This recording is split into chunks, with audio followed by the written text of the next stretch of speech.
Stairway to Hell. A Johnny Liddell mystery crime novel, originally titled Johnny Come Lately, by Frank Kane, edited by John Skelton. Don't you want to know what's going to happen to your husband? Wentworth asked her. Don't you want the details? He grinned. She stared at him. You enjoy it, don't you? You enjoy killing? His eyes dropped to her body. It makes me feel good, he said, pulling her to him. Almost as good as a woman. oceanofpdf.com. Chapter 1.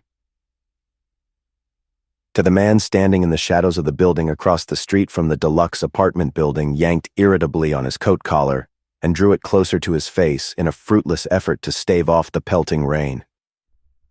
He took a deep drag on the soggy cigarette he held cupped in his hand, cursed the decision to open his own detective agency after his abrupt resignation from the police force. The wet face of his wristwatch showed almost 12. He muttered his opinion of the blonde and her alley cat habits. It was almost 2 hours since she had disappeared into the lobby with the gigolo type. He debated the advisability of staying any longer. Tried to tell himself that he had more than enough on her from his observations of the past week. Suddenly, he stiffened as the gigolo type appeared in the doorway of the lobby opposite. The man in the shadows took a last drag on his cigarette, flipped it out into the gutter, and melted back into the shadows of the building line. Across the street, the man in the doorway flattened his sleek hair against his skull with the heel of his hand, carefully adjusted a dark Homburg at the right angle. Then he pushed his way through the heavy glass doors, headed across the street to where the private detective was standing. He stopped in front of him, brought a cigarette from his pocket. "Do you have a match?" he asked in a slightly accented voice. The detective grunted, brought out a lighter. In its weak flame he could see the gigolo's face. His eyes were large, liquid. He affected a pencil-line mustache that highlighted the whiteness and perfection of his teeth. "Thank you, Mr. Murphy." The detective snapped off the lighter. "How do you know my name?" The gigolo shrugged elaborately. "Elsa, Mrs. Martin. She suggested that I ask you to drop by for a drink."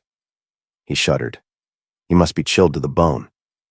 "I'll bet you aren't," Murphy growled. The gigolo grinned, looked past the detective to where a cab, its dome light lit, had just turned into the street. "Here's my cab. I'll have to run." He stepped to the curb, waved down the taxi. He turned back to the detective before getting into the cab. "It's apartment 6D, you know." Murphy watched open-mouthed while the man slammed the cab door behind him. He walked to the curb, watched as the cabbie gunned the hack toward the nearest corner, where it disappeared in a left turn, its twin light blinking redly. "Well, I'll be damned," the detective muttered to himself. He stared over at the lighted front of the apartment building, pulled his damp fedora lower over his forehead, sloshed across the street to the lobby. He was prepared for the fact that the woman would be stacked. Night after night he had taken detailed and mouth-watering inventory of her obvious assets as he followed her in a variety of escorts from club to club, inevitably ending with a 2 or 3 hour nightcap at the apartment. But prepared as he was, Elsa Martin took his breath away as she stood framed in the open doorway. She was a tall, voluptuously built blonde, a fact that the blue satin lounging pajamas made an only half-hearted effort to hide. The satin clung to generous curves and seemed to be having difficulty restraining the full, thrusting breasts. A small waist hinted at the full hips and long legs that were concealed by the flowing pajama bottoms. But it was her voice, low, sultry, intimate, that raised goosebumps along Murphy's spine. "I'm sorry if I kept you waiting, Mr. Murphy." Her eyes, green and slanted, flicked over him negligently, seemed unimpressed by the damp fedora, the rumpled blue suit and the hint of stubble along his chin line. "Think nothing of it. Anything worth doing is worth doing well," he grunted. "Maybe I can make it up to you with a drink." The blonde turned, headed into the living room beyond. Murphy stepped in, closed the door behind him, and watched with appreciation the effect of her well-rounded bottom against the tight satin of her pants. He tossed his hat on a small table alongside the door. "Rye or scotch, Mr. Murphy?" The blonde tossed over her shoulder. She headed for a small bar set against the side wall of the living room. Her voice was neither friendly nor unfriendly, but it still had that quality. Scotch, the detective told her. Double. He tore his eyes away from her generous curves and glanced around the apartment. It was a duplex, with a flight of stairs rising from the rear of the living room to what were apparently the bedrooms above. The heavy pile wheat-colored carpeting was given warmth and color by two large oriental throw rugs. The big picture window in the rear of the room looked out over the East River toward Long Island, and he could dimly hear the hooting of tugs and the clanking of barges. He licked his lips in anticipation. It all spelled ready money. The blonde finished pouring the scotch over the ice cubes in his glass, picked it up and headed back toward him. The effect from the front was even more striking than on the flip side. She was loosely put together and walked in such a way that her tip-tilted breasts traced designs on the satin. She gave no evidence of annoyance at the way his eyes flicked from the top of her head to the open-toed sandals on her feet, with appropriate stops on the way. If there's anything you missed, I answer questions.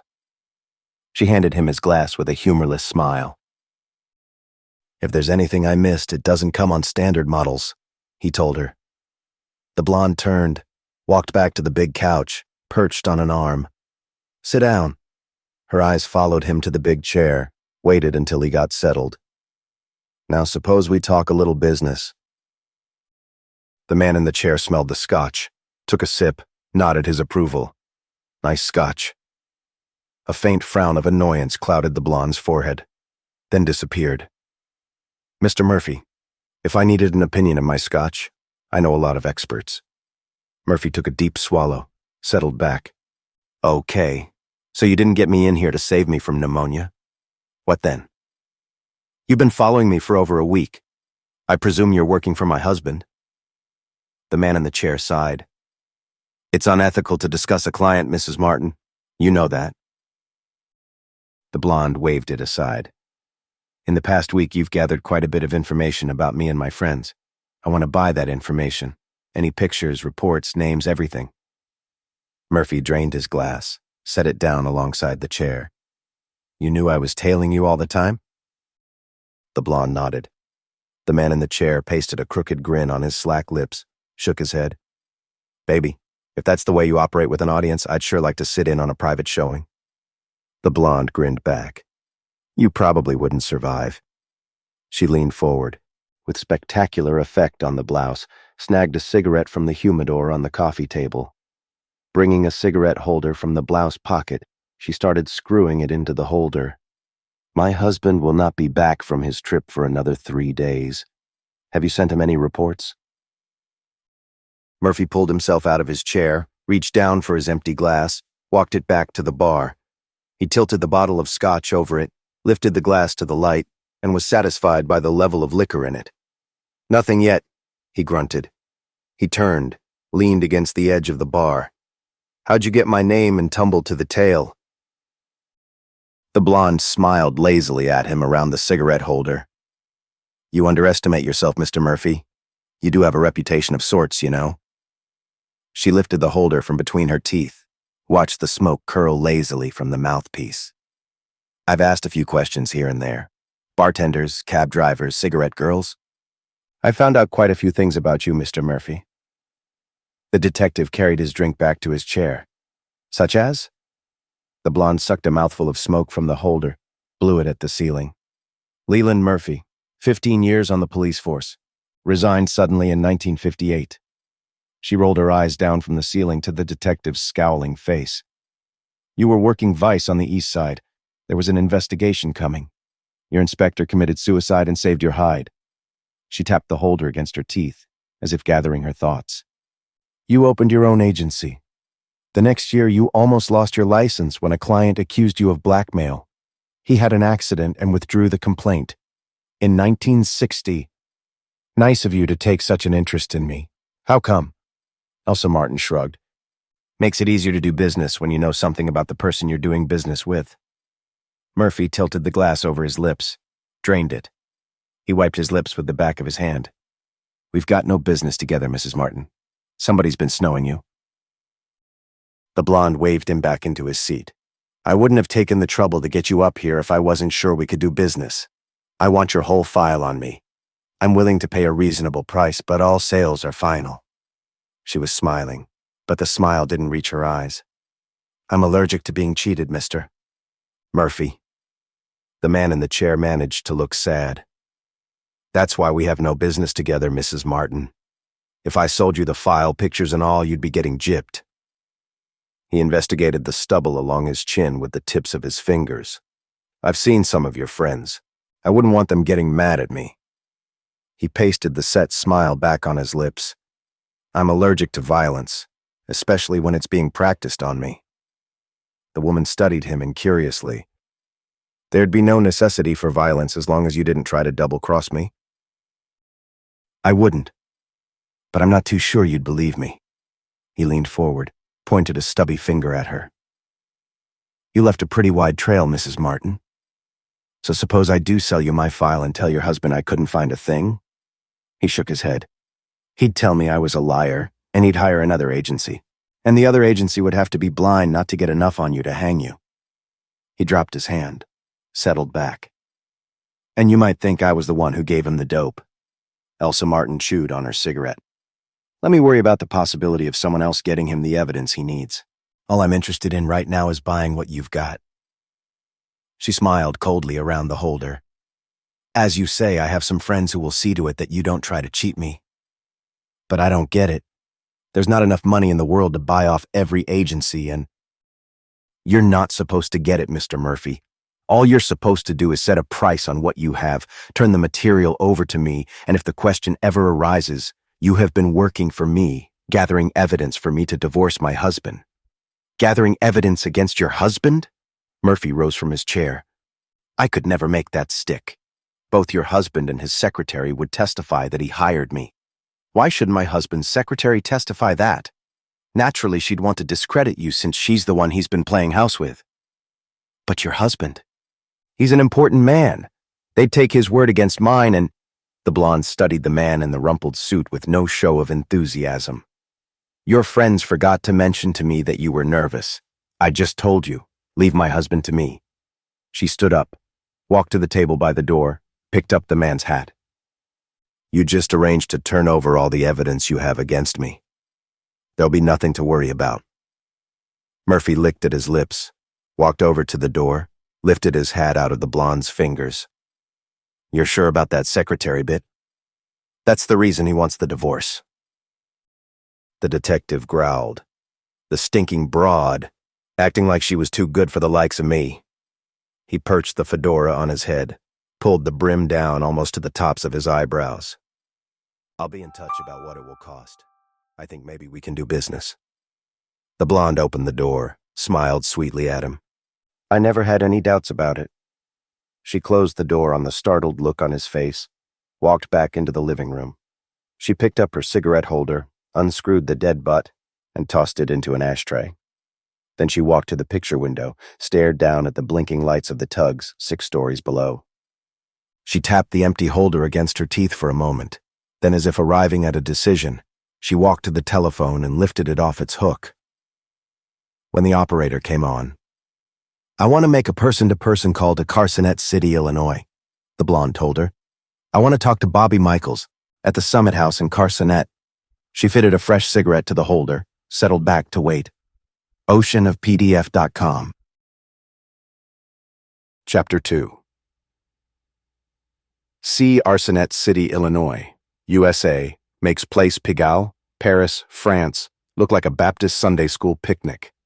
In a 10-block stretch, Carsonet City boasts more than 100 taverns, gambling joints, and honky-tonks with a concentration of b-girls, pimps, prostitutes, and hustlers that rivals any similar stretch of geography in the world.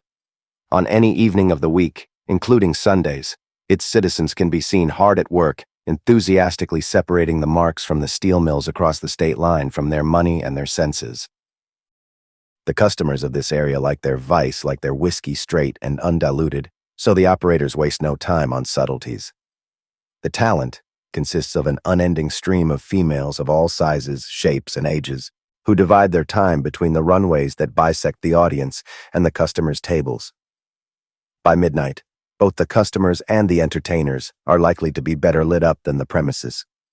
The operators of the strip are ready to see to it that every desire and every whim of their customers is speedily fulfilled. So most of the honky-tonks have back rooms where entertainers can accommodate them. For those in a hurry, there are telephone booths in a portion of the room patrolled by blue-jawed bouncers who keep non-participants at a distance. Not because of the tender sensibilities of the artists engaged in this moonlighting activity, but because the customer is likely to be nervous with someone looking over his shoulder. Bobby Michaels was Bobby Michaelis when he left Chicago 2 steps ahead of a gangland execution squad in the early days of the war. He located in Carsonet City and found a lot in common with the foreign-born Lithuanians and Poles who populated the town. He found that they were hard-working and hard-playing, their pockets heavy with war plant wages and no place to spend it. He set about correcting that situation. He took over an old frame building in the downtown section, renamed it the Summit House, and made his peace with the syndicate by importing his girls from Chicago. Soon, other operators saw the advantages of a girl factory right across the state line from the steel mills, and the migration was on. In a few years, both sides of the strip were filled with honky-tonks and saloons. When the decent elements in town saw what was happening, they mounted a drive to clean up the strip. But Al Capone had already drawn the blueprint for taking over in Cicero. The operators bought and paid for the city government, and the reformers got less and less of a hearing. When the citizens were convinced that it was the license fees and the taxes paid by the strip operators that were paying the salaries of the police, balancing the school budgets and keeping real estate taxes down, they settled back to reading their papers, mowing their lawns, and pretending that the strip never existed. Bobby Michaels made a hard and fast rule with the other operators. There was no local talent used in Carsonet City. Not that it wasn't available. Every day a dozen or more blue-eyed blonde Polish girls filtered in from the neighboring farms looking for excitement and glamour. These, the strip operators, shipped to the Chicago operators, who had a call for the blonde Polish type and received back in trade the dark-skinned Italians, the red-headed Irish, and the black-eyed Puerto Ricans who were in demand in Carsonet City. The one exception had been a tall, platinum blonde Lithuanian who hustled butts and did an occasional trick at the bar in the Summit House. Elsa Balunis had the features, the build, and the aloofness that spelled a kind of synthetic class not common among the daughters of the steelworkers. Bobby Michaels decided she was too good for the Chicago boys and kept her for himself.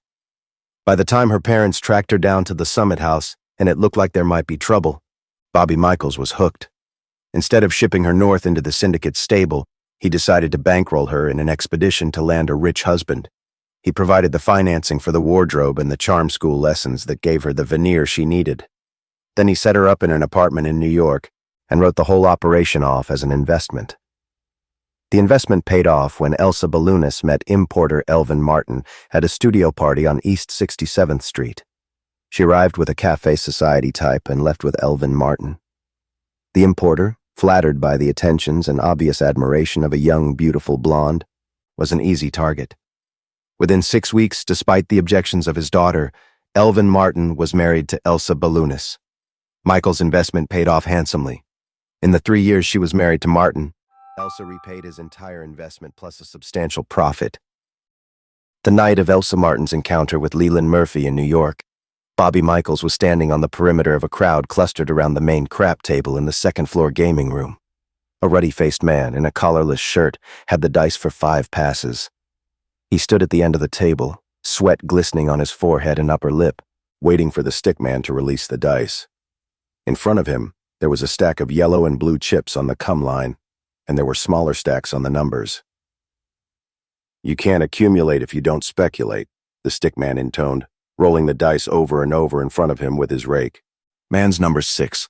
How about the hard way? You give me the dice, no?" The sweating shooter grunted in an accented tone. "You make them cold."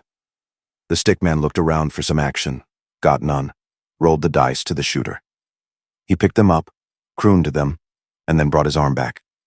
He sent them tumbling down the table to bounce off the far board. There was a soft whistling intake of breath from the spectators, then an audible grunt of disappointment as the cube spun for a moment, then showed a 5 and a 2. The shooter stared at the dice with stricken eyes, wiped his upper lip with the back of his hand, turned and shouldered his way through the crowd. "Tough break, Stan," Bobby Michaels told him. You had plenty riding on that roll. The ruddy-faced man pulled a rumpled handkerchief from his hip pocket, swabbed at his gleaming face. 300, maybe more, he muttered. Michaels pulled a roll of bills from his pocket, separated a 20, and passed it to the big man. We got some new girls, Stan. Ask for Lucy. Maybe she'll change your luck. The big man looked at the bill for a moment, accepted it, and then showed the gaps between his teeth in a grin. Black, huh? Big and black, Michaels told him. The crowd around the craps table was melting, some of the spectators heading for the one-armed bandits that lined the room, others drifting toward the roulette tables. A tired-looking, over-age blonde who presided over one of the 26 games walked up to Bobby Michaels. Person-to-person call for you on 86, Bobby, she told him in a low-pitched whiskey tenor. Michaels frowned. Chicago? The blonde shook her head. New York. The frown dissolved. Michaels took a last look around the game room, headed for the door in the rear marked private. Inside the office, he circled the desk, dropped into his chair and picked up the phone. Put the long distance through to me here, Marge, he said, and get off the line. He could hear the sniff of the 26 girl, then a click. Mr. Bobby Michaels? The metallic tones of the long-distance operator came through. I have a call for you, she told him when he admitted his identity. One moment, please. A new voice came across the wire. Bobby? It was a low, sultry voice that always did things to his spine. This is Elsa Ballounis. Michaels leaned back in his chair, hooked his heels on the comer of his desk. Hiya, baby. Us home folks don't get to hear from you very often. He reached for a rumpled pack of cigarettes on the desk, shook one loose. Bobby, I've got to talk to you. Is this line okay? Michaels pulled open his top desk drawer. The electronic gadget had cost him a lot to install, but the technician who put it in knew his business. It showed whether there was a tap on the line or whether the circuit was open. It indicated that the line was clear. You can talk, baby. What's on your mind? I'm in trouble. Martin has had me tailed for the past week or so. He wants a divorce. Michaels let his feet drop from the desk, hit the floor with a bang. You haven't been playing around, have you? He growled. There was a defensive note in her voice. He was out of town. I got so tired of a drooling old man, crying and apologizing because he couldn't make it. I figured I'd have a little fun, you know how it is. Sure, I know how it is. I know you blew a good thing. So how long did you have to put up with it? He couldn't live forever. It's still not too late, Bobby. The detective hasn't given him any of the evidence. I can buy it all back. She paused for a moment. Her voice was husky when she resumed. And like you say, he can't live forever. Something might even happen to him before he could hire a new agency. Michaels frowned, stuck the cigarette between his lips, wet the end with his tongue. You sure he wants a divorce? Positive. He has this secretary near his own age, you know? You're too rich for his blood, huh? Something bland might not be as exciting as chili, but he figures he won't get burned. He scraped a match on the under part of the desk drawer, held it to his cigarette. I got a connection in New York might be able to help you out. He sucked deeply on the cigarette, flicked out the match, tossed it at the wastebasket. How soon does your husband get back? 3 days. That could be enough, he conceded. He reached into the open drawer of the desk, brought out a notebook. Riffling through the pages, he stopped at one halfway through the book. You got a pencil and paper? Yeah. Go see this friend of mine. Tell him your problem. He might have the answer. He squinted at the penciled address through the thin plume of smoke that curled from his cigarette. His name is Tully, Martin Tully, 134 East 59th Street. I'll tell him to expect you. I don't know how to thank you, Bobby. Don't worry, baby. We'll find a way. And baby, yes? Don't call here again. I'll be in touch with you when the time's right. Okay? The blonde hesitated for a moment. All right. But I can trust Tully? Michaels bobbed his head. He's going to ask the same question about you. I better be right both times when I say yes, you know? He reached over, dropped the receiver on its hook, and stared at it for a moment. He swore softly. A perfect setup, and a hot-pantsed broad had to ruin it because she couldn't wait for an old man to die. He consulted the open page of the notebook containing Martin Tolley's address, got the telephone number, and reached for the phone. oceanofpdf.com. Chapter 3. The following afternoon, Elsa Martin stood in a suite of offices on the 10th floor of a building on East 59th Street, studying a framed impressionist painting hanging on the wall of the outer office. Only the tapping of her foot betrayed her impatience. She looked as if she had been poured into the tight-fitting sheath that showcased her thrusting breasts and rounded buttocks, proclaiming that she knew how perfect her bod was and what it could be for. A tight little turban was perched on her head, her hair cascaded down onto her shoulders in a white molten stream. Finally, she lost interest in the painting, walked over to a chair, dropped into it. She crossed her legs, paying no attention to the way her dress hiked up, baring an expanse of thigh. The door to the inner office opened. A little man in a heavily upholstered suit stood in the doorway. He took a moment to appreciate the effect of the hiked skirt. "Mr. Tolley will see you now, Mrs. Martin," he told her. The blonde got to her feet, ignored the hungry look on the little man's face, walked to the inner office. He held the door open for her, was rewarded when she managed to brush past him, giving him the impression of a well-turned thigh and a firm breast. His nose was momentarily filled with the scent she wore. She crossed the room to the chair that faced the desk. Martin Tolley sat as if he had been poured into the oversized chair behind the desk, his thick lips set in a fixed smile. He nodded to the little man, who was having trouble tearing his eyes away from the smooth working of the woman's hips against the tight fabric of the dress. "I'll call you if we need you, Mr. Wentworth," the fat man told the man in the doorway. Reluctantly, Wentworth nodded, turned, and walked out, closing the door behind him. The man behind the desk returned his attention to the blonde. "You'll pardon me if I don't get up, Mrs. Martin." His eyes, flat, black discs buttressed behind discolored pouches, ran from her head to her feet with no show of interest. He motioned toward the chair with a pudgy hand, dimples where his knuckles should have been.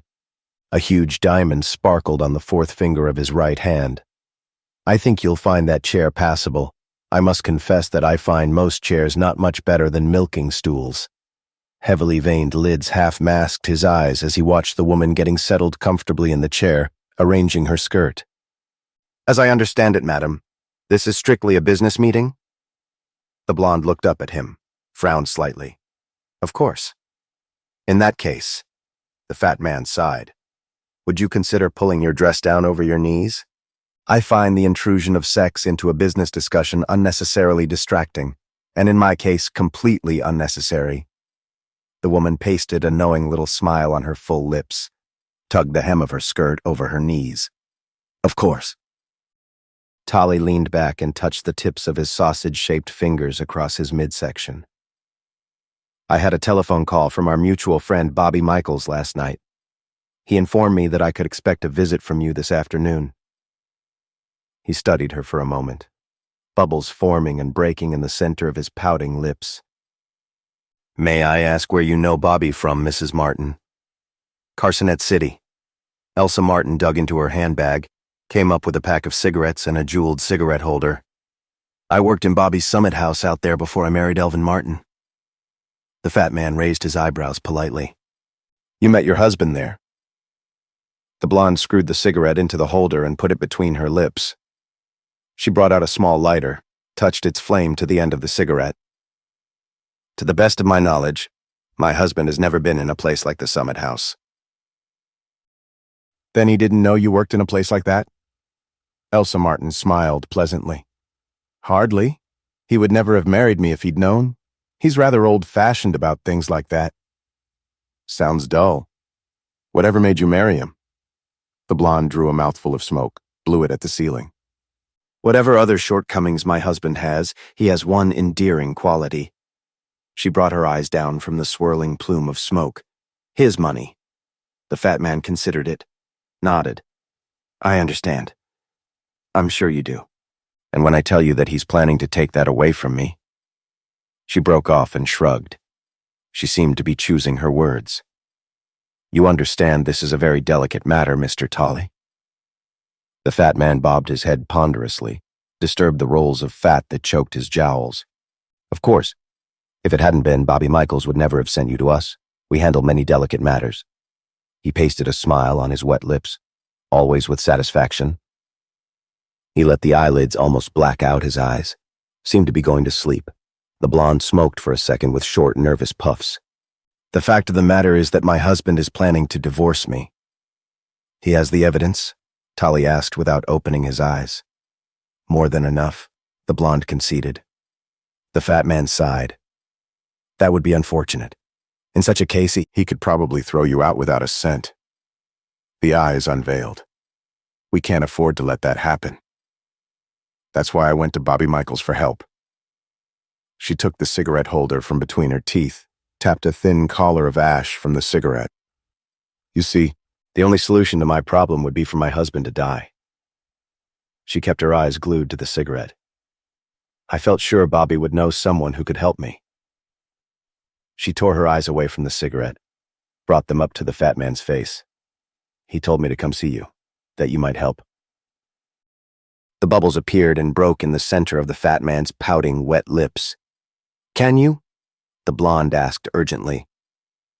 Accidents have been known to happen, the fat man conceded. But it could be a very expensive happenstance. He opened his eyes, met hers. Very expensive indeed. Elsa Martin nodded. I understand that. But if he dies before he can divorce me, I would be a very wealthy woman. I'd be very grateful to anyone who helped me, she told him in a low voice. Tolley's eyes closed. He appeared to have gone back to sleep. How wealthy? A couple of million, I imagine. I don't know exactly. Our fee is 20% of the gross. The veined eyelids unmasked the eyes. For that, of course, we guarantee satisfactory results. 20%? The blonde caught her full lower lip between her lips. That sounds like an awful lot, doesn't it? I'd consider it quite modest under the circumstances. The fat man shrugged. 80% of several million is considerably better than 100% of nothing, don't you agree? However, he shrugged, submerging his jowls in his shoulders, if you feel it's too much. I'll pay it, the woman told him hastily, but I must be protected. The fat man wreathed his lips in a smile. But of course, he assured her, we certainly couldn't collect our fee if anything were to be permitted to happen to you, could we? With an audible grunt, he leaned forward, jabbed at a button on the desk with a pudgy finger. The door opened and the thin man in the padded suit walked in. His eyes hopscotched from the fat man to the blonde and back. Yes, Mr. Tolley. Mr. Wentworth, this is Mrs. Martin. Mrs. Elvin Martin. The little man nodded. We've just been commissioned to deliver a package to Mrs. Martin's husband. Do you know him? The little man squinted in momentary concentration, shook his head. His eyes were fixed ferret-like on the fat man. He seemed to have forgotten the blonde's presence. I don't think I know Mr. Martin. The fat man turned back to the blonde. When can Mr. Wentworth get to see your husband, Mrs. Martin? Not until the day after tomorrow. He won't be back from his trip until then. The fat man nodded. In the meantime, can you arrange for Mr.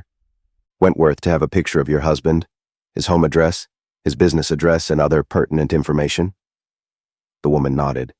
She turned to the little man, found a morbid excitement in the calmness with which he accepted the contract. I'll see to it that Mr. Wentworth has anything he needs. Wentworth nodded. Fine. He turned to the fat man. When do we make the delivery? Tolley shrugged, shook his head. As soon as possible. He glanced at the desk calendar in front of him. Mr. Martin returns the day after tomorrow. He glanced up. I gather your relations with your husband are something less than cordial? She chewed on the stem of her cigarette holder, nodded. The fat man rolled his eyes to the other man's face. In that case, I would suggest that Mrs. Martin leave town tomorrow for a week or so. Do you agree, Mr. Wentworth? The thin man nodded. Tolley turned back to the blonde. You have someplace you can visit for a week or so? Elsa Martin nodded. I have friends on the Cape. I could arrange to pay them a visit. They could then testify that you did not leave their presence for the whole week. without taking his eyes off the blonde. "You could arrange to deliver the package in that length of time, Mr. Wentworth?" "She won't finish her week's stay," the small man said, nodding. "When can I have your husband's picture and a little talk with you about his personal habits?" He turned to the blonde.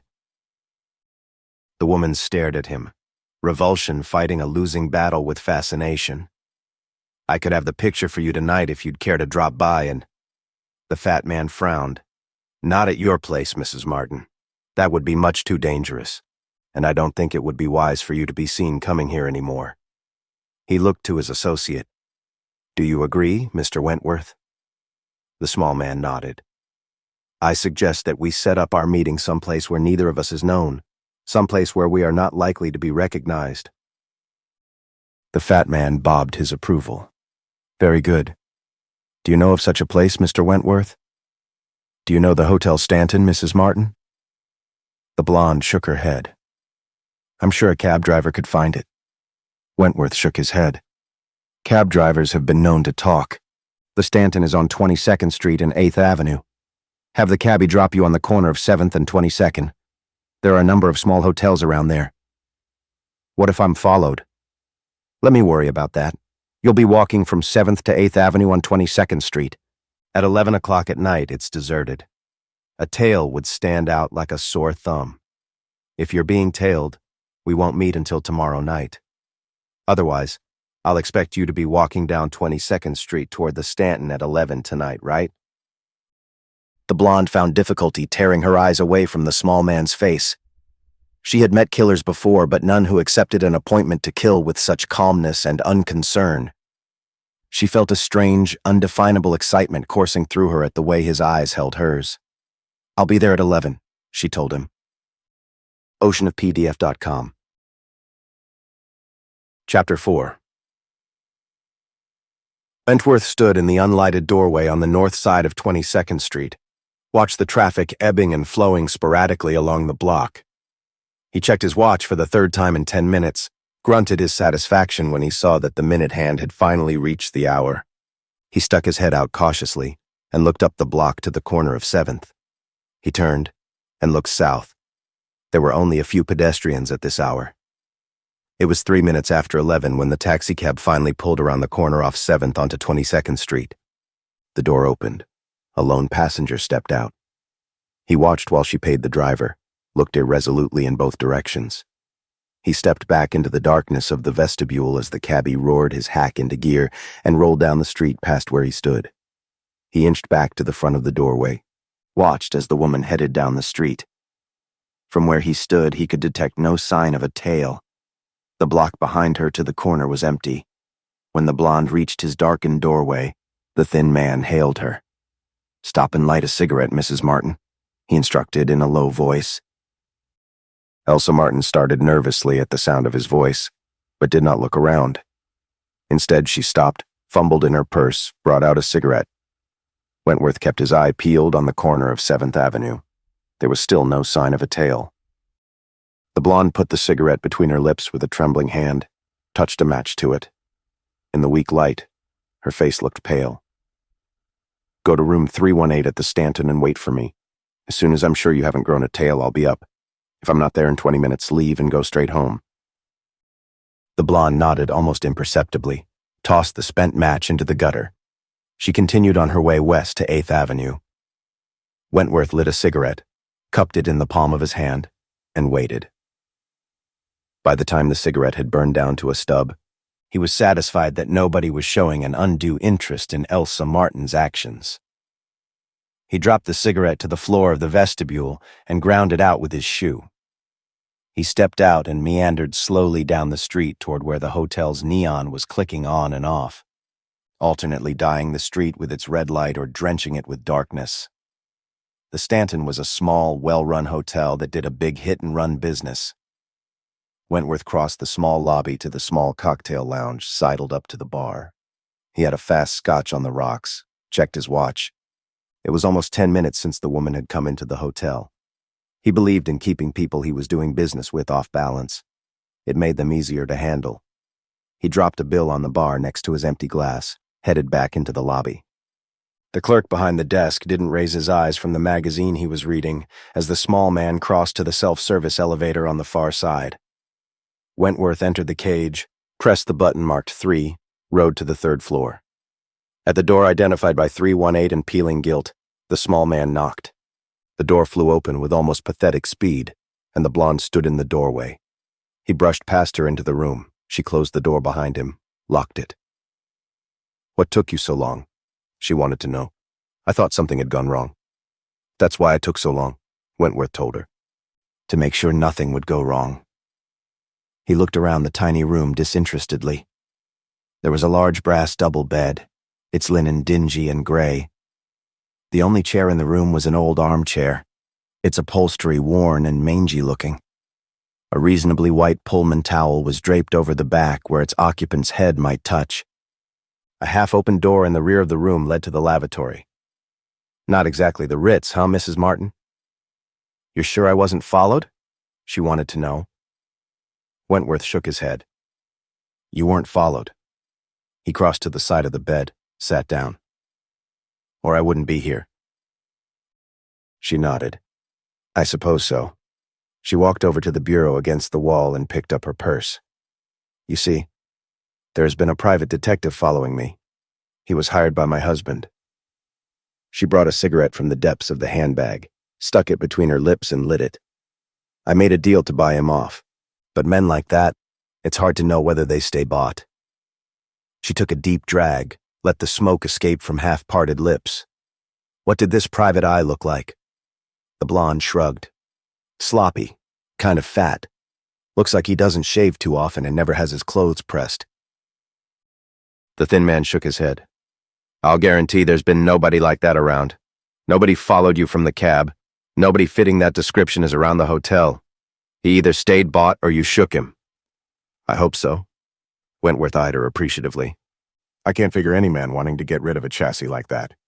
I'm anxious to see what this husband of yours looks like, Mrs. Martin." He broke off for a second. "You got what I wanted?" The blonde bobbed her head nervously. She picked up her bag, brought out an envelope. Wentworth held his hand out, made no move to get up from the bed. He waited expectantly, watched the expression on the woman's face. She hesitated for a moment, then walked over and placed the envelope in his hand. He grinned up at her and seemed to sense her surrender. He dropped his attention to the envelope, brought out some penciled notations, skimmed through them, and nodded his head. The blonde turned away, walked to the window, pulled aside the shade, and looked down onto the avenue. Crosstown traffic had dwindled to almost nothing.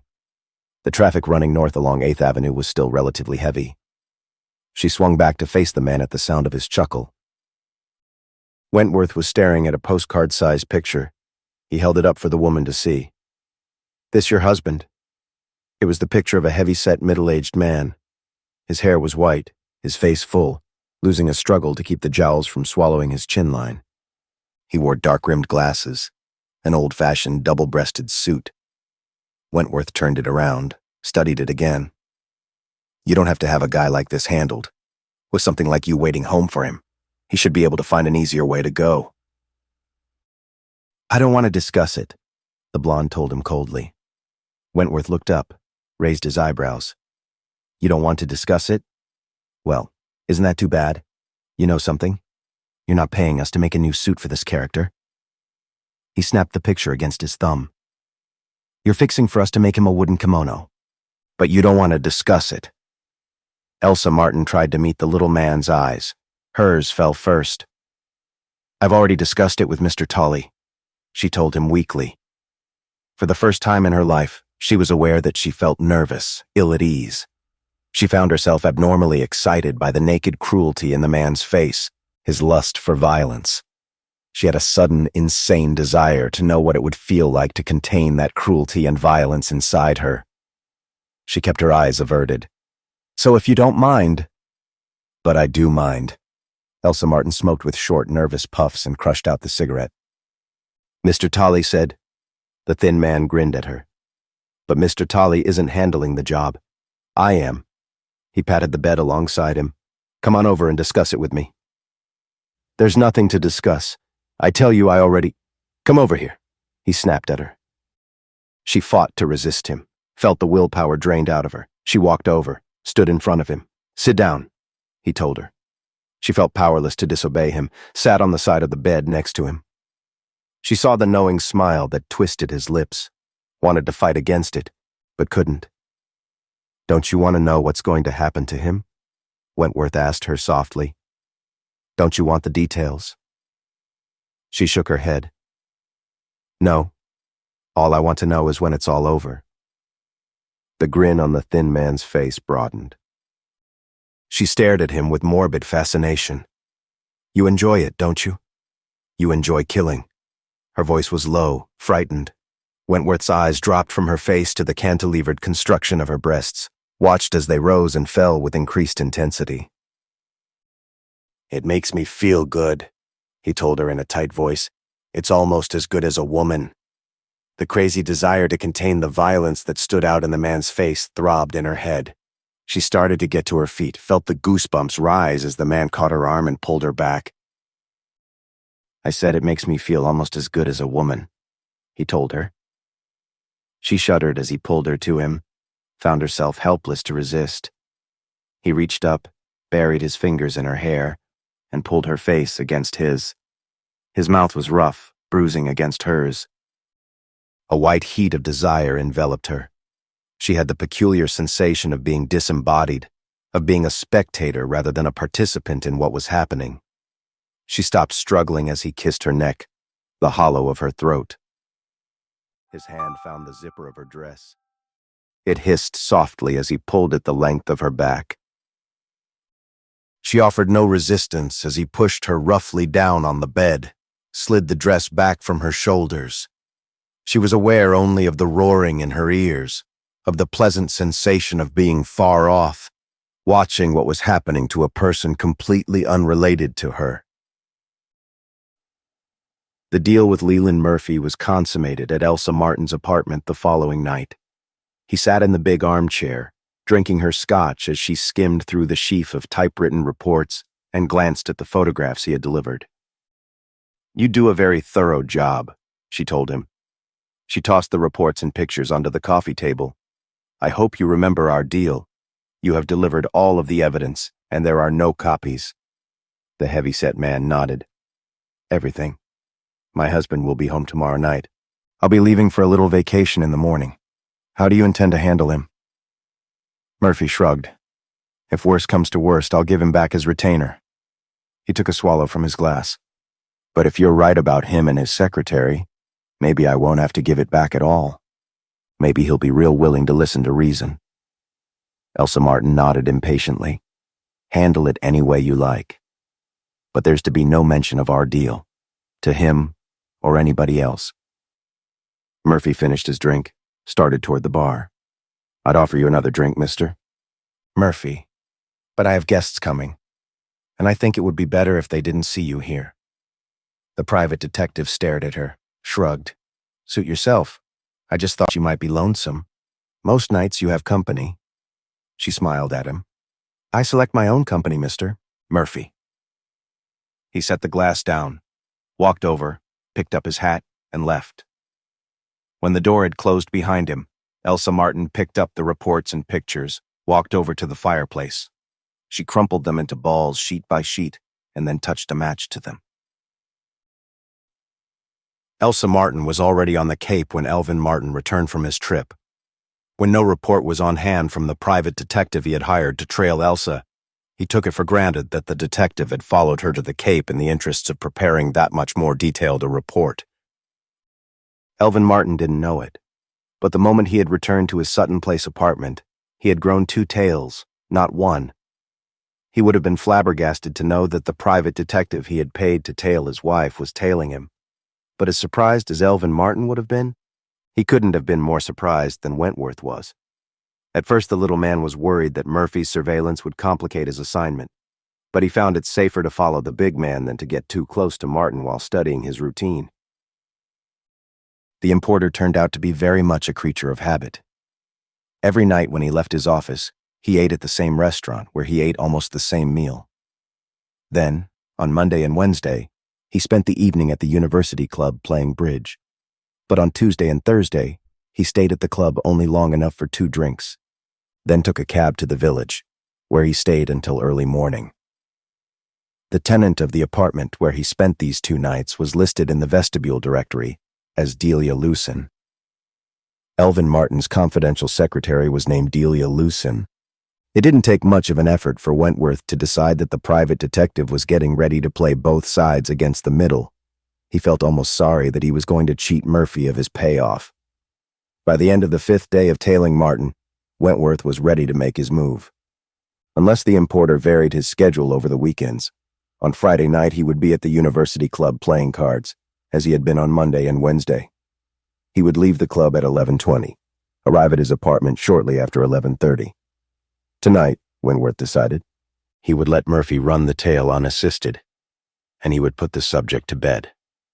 At 11:15 that night, Wentworth crossed the lobby of the apartment building where Elvin Martin lived, headed for the bank of elevators in the rear. He told the operator he wanted the 9th floor, stepped unobtrusively to the rear of the cage. The elevator whooshed up smoothly, the doors sighed open, and the thin man stepped out. The operator watched incuriously as Wentworth headed toward the front of the building, and then he closed the doors and sent the cage back toward the lobby. As soon as the elevator doors had closed behind him, Wentworth reversed his direction, headed for the red light that marked the fire stairs. He walked down 3 flights of stairs to the 6th floor. He opened the fire door a crack, applied his eye to it. The hallway beyond was empty.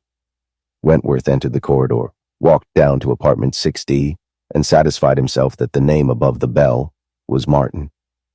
He used the key provided him by Elsa Martin, unlocked the door, and slipped in.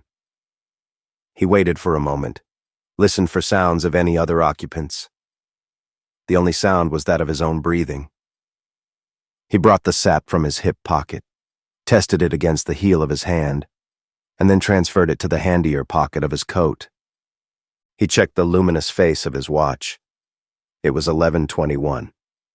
If the old man stuck to his regular schedule, Wentworth had about 15 minutes to wait. After what seemed like an hour but couldn't have been more than the expected 15 minutes, there was the sound of a key being fitted into the lock. Wentworth smiled his thin-lipped, wolfish grin, checked his watch. It was 11:32. The old man was practically on the dot. Right on time for his own murder, the thin man thought, grinning to himself, just as he would be for his own funeral. Wentworth flattened himself against the wall behind the door. He brought the sap from his pocket, fastened the loop over his wrist. The door opened, introduced a triangle of light that spilled into the room from the hallway. Elvin Martin walked into the apartment, flicked the switch that bathed the living room with subdued light. As he closed the door behind him, his back was momentarily to the man with the sap. Wentworth brought up the sap, swung with all his strength at the back of the old man's neck. Martin sighed softly as his knees folded under him, dumping him to the floor, a tangle of arms and legs. Callously, his assailant turned the old man over onto his back with the tip of his shoe. He leaned over him, examining him for signs of consciousness. The old man lay, his eyes closed, his mouth sagging open, breathing with a snoring, gargling sound. Satisfied that Martin could give him no further trouble, Wentworth replaced the sap in his pocket. He reached down, caught the unconscious man under the arms, and dragged him across the living room to the staircase leading to the upper floor. He debated the necessity for dragging the dead weight to the top of the stairs, remembered that it was the little touches that made him an expert in his field. He couldn't afford to leave any margin for doubt if he was to continue to enjoy that distinction. Step by step, he dragged his burden to the top of the stairs. By the time he reached the landing, perspiration was beading his forehead, running into his eyes, stinging them. He dropped the old man into a heap, brought a bald handkerchief out of his pocket, and swabbed his forehead and the sides of his jowls where the perspiration was running down to drip off his chin. The sonorous breathing of the old man had become halting, rattling in his throat. Wentworth replaced the handkerchief after another circuit of his face. He bent down, lifted the old man to a standing position. Then, as he released his hold, he shoved with all his strength. Martin's body arced forward into the stairwell. Then it hit the steps with a sickening thud, tumbled headfirst down the stairs. Wentworth stood at the head of the stairs, stared down at what looked like a bundle of rags spilled at the foot. He brought the handkerchief out again, walked down the steps, swabbing his damp face. He paused for a moment to satisfy himself that the job was done. The old man's body was sprawled across the 3 bottom steps, his neck twisted at a crazy, impossible angle. Wentworth walked over to the bar, poured himself a stiff drink of 100-proof bourbon. Then he brought the bottle and the glass back to where the body lay. He caught the old man's hair, lifted the head so he could force some bourbon between the teeth. Then he filled the glass, dropped it to shatter on the uncarpeted stair edge next to the dead man's outstretched hand, watched while the liquor formed a stain as it dripped down the steps and soaked into the rug. He replaced the bottle on the bar, walked back to the doorway, looked around carefully to make sure there was no sign of his presence. Then he went to the door, opened it wide enough to see that the corridor was empty, let himself out. He climbed the stairs to the 9th floor and pushed the button for the elevator. oceanofpdf.com. Chapter 5. Johnny Liddell pushed open the ground glass door that bore the legend Johnny Liddell Private Investigation and walked into the outer office. The redhead at the desk looked up incuriously and leaned back in her chair. She made a production of checking her watch. "I was beginning to think you forgot the address," she told him coolly. Liddell tossed his hat at the coat tree, pushed open the gate leading into the enclosure. "Anything stirring?" he wanted to know. "Yeah, a client." She inclined her head toward the door marked private. "They're so rare around here these days. I had her wait inside so she'd have to climb over me if she changed her mind." "Anybody I know?" The redhead considered, shrugged her shoulders. "I don't know if she's anybody you know, but I'd say she's the type you'd have liked to know." She paused. "When you were her age." Liddell winced and headed for the inner office. The girl sitting in the customer's chair staring out over Bryant Park couldn't have been over 18. Her eyes, when they were turned on Liddell, were a startling blue that complemented the honey blonde of her hair. She wore no makeup other than a smear of lipstick. Her eyes were shadowed faintly as though she had spent some sleepless nights. Her fingers were laced nervously in her lap. Liddell grinned at her, closed the door behind him. "Sorry if I've kept you waiting." The girl got to her feet, worked at a nervous smile. "I would have waited all day if necessary. My name is Dolores Martin. Mr. Liddell, I need your help. I need it desperately." "We'll do anything we can for you." He walked over to the desk, leaned his hip against it. "Now, what kind of trouble could anybody as young and pretty as you get into?" The girl sat down, looked up at him with wide eyes. "I'm not in trouble, Mr. Liddell. It's my father." Liddell nodded encouragingly. "What about your father?" She leaned forward. Her voice was low, taut. "He was murdered, Mr. Liddell. He was murdered, and nobody's doing anything about it. You've got to help me prove he was murdered." Liddell ran the tips of his fingers along the side of his jaw. "If your father's been murdered, wouldn't that be a matter for the police?" The girl settled back, seemed spent by her outburst. "I've been to the police," she said flatly. "They won't help. They think it was an accident. I know it wasn't. It was murder." Liddell sighed softly. He was asking himself the question he invariably asked himself. How come all the screwballs find their way to this office? He walked around the desk, dropped into his swivel chair. There was a small pile of envelopes on the corner of the desk. He glanced at the return addresses on them, dropped them one by one into the wastebasket, and salvaged 2, which he put into his center drawer. When he looked up, the girl seemed to be on the verge of tears. "You won't help me either?" Liddell dug a crumpled pack of cigarettes from his pocket, spilled one into his hand. He held it up, drew a tense shake of the head from the girl. He hung the cigarette from the corner of his mouth. "I'll do what I can," he told her. Some of the tenseness drained out of the girl. She managed to smile. "Thank you. You were my last hope." Liddell lit the cigarette, leaned back in his chair. "Now, tell me about your father." "His name is Elvin Martin. He's an importer, or at least he was. A couple of days ago, last Saturday, to be exact, the woman who takes care of the apartment." She broke off, fought back tears. She found my father at the foot of the stairs with a broken neck. The medical examiner said he had been dead overnight. Liddell nodded. I see. Did you live with your father? The girl shook her head. I have my own apartment. She glanced down at the thin wisp of lace she was shredding in her lap. My father remarried a couple of years ago. The woman was much younger than he was. She looked up. We didn't get along. She was his wife, so I moved out. I see. How was it his wife didn't discover the body? She wasn't there. She was spending the week with some friends up on the Cape. Liddell smoked thoughtfully for a moment.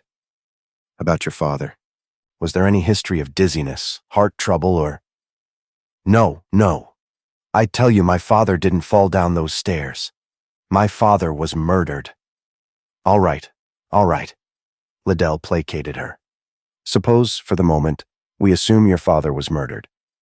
Do you have a likely suspect? Some of the girl's good looks disappeared in the expression of hatred that distorted her face. My stepmother, Elsa Martin. You just told me that your stepmother spent the week up on the Cape. She did. The police checked it out. Liddell frowned at the girl. Are you suggesting that she came home just to... The blonde shook her head. She never left the place. She didn't even make a phone call. Liddell grinned glumly. You told the police you think your stepmother killed your father? Yes, but they wouldn't listen. They said it was an accident and that I'd better be careful about making charges like that. They said my stepmother could make trouble for me. I'd say the police had a point. After all, unless she operates by remote control, I'd say those charges might be hard to prove. The girl's lower lip trembled. She dabbed at her eyes with the lace handkerchief. I don't care how much trouble she makes for me. I want her to pay for murdering my father. Liddell sighed softly. But she was hundreds of miles away. Of course she would be. She'd make sure to be far away when it happened. She sat on the edge of her chair. Aren't there ways you can hire somebody, a professional killer, to do it for you? Happens on TV every night of the week, Liddell conceded. He watched the girl's expression settle into lines of hopelessness. It also happens occasionally in real life. He took a last deep drag on the cigarette, crushed it out in the ashtray on his desk. But it would have to be a pretty desperate situation for a woman to put herself in the hands of a hired killer. She was desperate. My father was getting ready to divorce her. He finally saw her for what she really was. What was she? A cheat, an adulteress, a liar, and a gold digger. Liddell grinned glumly. You're not exactly the president of her fan club, I gather. How do you know all this? The last time I saw my father, he told me he was finally convinced that she was all of those things. He had hired a private detective to get the evidence so he could get his divorce. Private detective? Do you have a name on him? The blonde shook her head. He didn't mention any name, just that he was going to take a trip to give Elsa enough rope to hang herself. She studied Liddell's face anxiously. You'll take the case, won't you? Suppose I conclude it really was an accident. The girl caught her lower lip between her teeth. Then I guess I'll have to accept it. There's no one else to turn to, she told him solemnly. But I know it was no accident. My father was murdered. I'm positive of it. She dug into her bag, brought up an envelope. There's $500 in here. There's more if you need it. Just prove that my father was murdered. She slid the envelope across the desk to him. Liddell picked up the envelope, slapped it against the palm of his hand. I think you're wasting your money, Miss Martin. The girl shook her head. I don't think so. Have you discussed this with anyone else besides the police? Yes, with Richard Steinberg, Dad's lawyer. What did he say? The girl frowned. He thinks it was an accident. Another precinct heard from. Anybody else? The claims agent for Sterling Casualty. They insured Dad. And?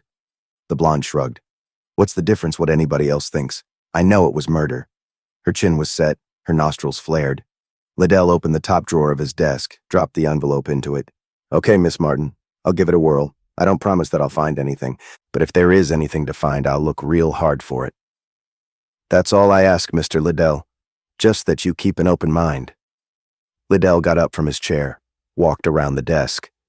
When the girl stood up, He escorted her to the door, opened it for her. "Leave an address and telephone number where I can reach you with my girl.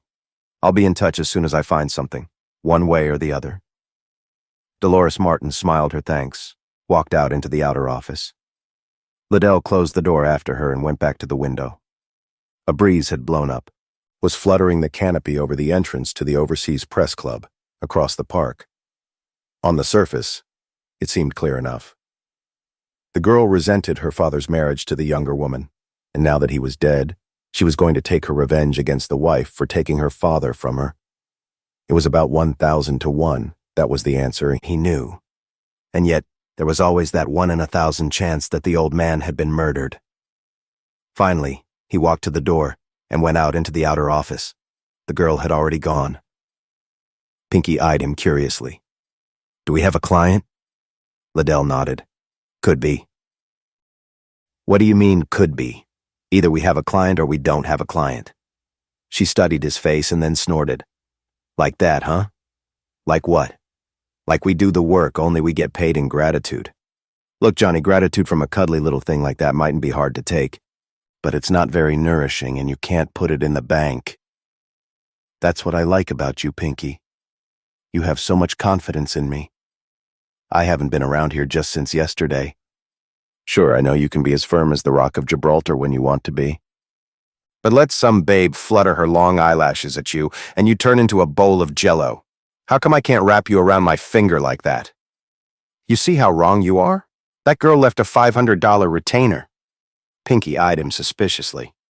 "This I've got to see." She held out her hand. $500. "It's in an envelope in the top drawer of my desk," Liddell told her. The redhead got up from her desk, hightailed it into the inner office. A few minutes later, she came to the door, a stack of bills in her hand. "500 is right," she said meekly. "Okay. Now that you've seen it, put it back in the drawer. Don't you want me to deposit it? Your bank account could use a transfusion right about now. It could be we'll be making a refund." "How come?" Liddell shrugged. "She's paying me to find out who murdered her father." He stared at her glumly. "The only trouble is that he was killed in an accidental fall." "Who says?" "The police, the medical examiner, the old man's lawyer, the insurance people say, among others." Pinky sighed, looked wistfully at the pile of bills in her hand. "That does complicate things a bit," she conceded. She shook her head. "Just goes to show you can't tell from appearances. She sure didn't look like a kook to me." Liddell nodded. "Just goes to show. So put the money back and keep your hot little hands off it." "What are you going to do?" "I'm going to have a talk with a few people and find out just how kooky our little friend really is." oceanofpdf.com. Chapter 6. Johnny Liddell glanced into the city room of the Dispatch as he entered the building. Since it was a morning paper, at this hour it was almost deserted. A skeleton crew was holding down the desk, and the feature men were sitting at their typewriters pounding out time copy for future editions. Later, the now silent telephones would be shrilling as the copy started to pile in from the district men, from City Hall, from the wire services. The desks would be rattling under the stepped-up pounding of the venerable typewriters. The copy boys would be scooting through the aisles between the desks. But right now, between editions, the pace was leisurely. The few men sitting at the battered desks were relaxing, swapping lies about the old days, before the guild turned newspaper work into just another 8-hour-a-day job. Liddell walked up the stairs to the reference room on the second floor, headed for the reading rack with the file of the past 2 weeks' issues. He flicked through the pages until he came to the Sunday edition, checked it page by page. The story was almost buried in the rear of the second section. It was less than a column in length, carried a 1-column cut of the dead man's face. The story itself was captioned, "Importer is killed in staircase fall." Liddell read through the account, dug into his breast pocket for a pencil and an old envelope. He scribbled the name Dr. James Austin on the back of the envelope. Doctor. Austin was the Metropolitan Hospital ambulance intern who first examined the body. Liddell added the name Detective Arthur Shire of Homicide North as the detective who answered the call, and Assistant Medical Examiner Walter King as the man who had pronounced the death accidental. He closed the file and studied the names on the envelope. He decided that, having committed himself to the girl, he might just as well go through the motions. Outside the dispatch, Liddell waved down a southbound cab, gave the address of Metropolitan Hospital, and settled back against the cushions. The cabbie threaded the car in and out of traffic with the ease born of long experience. "Take it easy," Liddell told him. "I'm not going to have a baby on you, and I'd just as soon get there in this heap as in one of their delivery trucks." The cabbie glanced up at Liddell's reflection in the rearview mirror, grinned around the toothpick he was macerating in the side of his mouth. "You think this is bad? You ought to see these streets comes around 5:30. He spun the cab around a slow-moving truck, almost took the fender off a cab coming in the opposite direction. The drivers exchanged screamed compliments as they whizzed by each other. He squeezed back into line in front of the truck, whose driver expressed his annoyance with a deafening toot of his horn. "I don't know how some of these characters get a license to drive," the cabbie complained. "Yeah, they ought to give them a license for a gun instead. It's quicker and cleaner," Liddell grunted. The cabbie glanced up into the rearview mirror with a puzzled frown. He rolled the toothpick to the other side of his mouth, shook his head. "Pushing a hack like this, you run into all kind of whacks," he consoled himself. At the hospital, he swung the cab out of the slow-moving stream of traffic with such violence that it banged a wheel against the curb, skidded to a stop. Liddell got out, pushed a bill through the window and waved away the change. He crossed the sidewalk, pushed through the double doors into the dimness of the hospital corridor. He stood for a moment until his eyes adjusted themselves to the transition from the brightness of the street. He walked down the corridor to where a sign information was set above a closed door. He knocked on the door, opened it in response to an invitation to "Come in, please." An auburn-haired nurse sat at a white-enameled desk. Her uniform cap was perched on the top of her head, and the starched front of her uniform failed to disguise the trimness of her figure. She used only lipstick, and a cluster of freckles was dusted across the bridge of her turned-up nose. Her eyes were blue, crinkled when she smiled. "Can I help you, sir?" "I'm looking for—" Liddell brought out his envelope. "A doctor named Austin. Dr. James Austin. Dr. Austin is an intern here. I'm afraid he's on duty. May I ask what you want to see him about?" "I'm doing a routine investigation on an insurance claim." Liddell brought out his credentials, held them across the desk. "Dr. Austin was on the ambulance the night the insured died. It won't take 10 minutes. The nurse lifted the receiver off its hook and pressed a button on the base of the phone. She murmured into it for a moment, nodded. She replaced the receiver. "It'll be all right for you to see Dr. Austin, Mr." She peered closely at the credentials. "Mr. Liddell?" She swung around, consulted a card index, flipped through the cards and brought one out. "Dr. Austin is riding ambulance crew again this week. You'll probably find him down in emergency." She replaced the card in the file. "That's at the end of the hall, down one flight." She smiled at Liddell. "You'd better not just amble in unless you've got a strong stomach. If anything down there upsets me, I'll come running back and you can put your cool hand on my brow." She looked him over, pursed her lips. "That might be arranged," she conceded. The emergency ward at Metropolitan fronted on the ambulance ramp. It was a large room, split into 2 compartments by a partition that extended from the far wall, halfway into the room. Each of the partitioned-off areas was furnished with a stretcher, an emergency drugs cabinet, and a sterilizer. As Liddell came down the stairs, a stretcher was being wheeled from the emergency ward toward the elevator, taking a patient to surgery. He stepped aside, waited until the nurse had wheeled the stretcher into the cage, and closed the door behind her. He walked to the door leading into the emergency room. The curtain to one of the partitions was half open. Liddell could see a dark-haired nurse in surgical gown cleaning up, disposing of bloodied gauze in a large disposal can. An intern, the top buttons of his tunic unbuttoned in true Ben Casey style, was washing his hands at a small basin in the rear. As he stood there, a middle-aged nurse came stalking out of the other section, muttering to herself, "Doctor, you've got to do something about that damn orderly." The intern reached for a towel, dried his hands. What's he been up to now, Rosen? He wanted to know. He's been drinking the alcohol off my sterilizer again, that's what he's been up to, the nurse stormed. How the hell can I keep anything sterile if he's forever drinking my alcohol? That's a good question, the man in the tunic conceded. He saw Liddell in the doorway, his face lit up. Reporter? He wanted to know. Liddell shook his head. Insurance investigator. The interest drained out of the intern's face. You guys sure get around. He only wraps himself around a pole 15 minutes ago and already... Liddell shook his head. I'm not interested in that one. He inclined his head toward the elevator. I'm looking for a Dr. James Austin. The man in the tunic turned to the middle-aged nurse. Jimmy around, Rosen? The nurse sniffed. If he is, he's in the linen closet with that little blonde of his.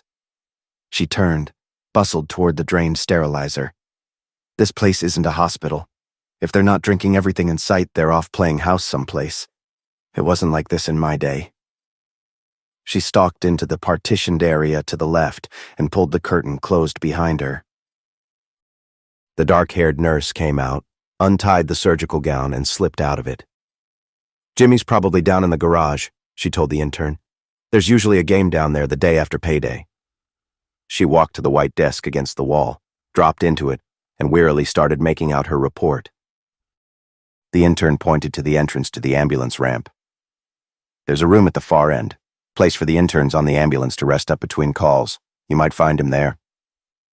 He lost interest in Liddell, walked over to where the dark-haired nurse was writing and hovered over her. Liddell crossed to the ramp entrance, pushed through the heavy door. He followed the ramp down to a half-open door facing out into the garage. He could hear the sound of voices and pushed the door open. 6 men were sitting around a table playing poker. They turned an incurious eye on him as he walked in, went back to their game.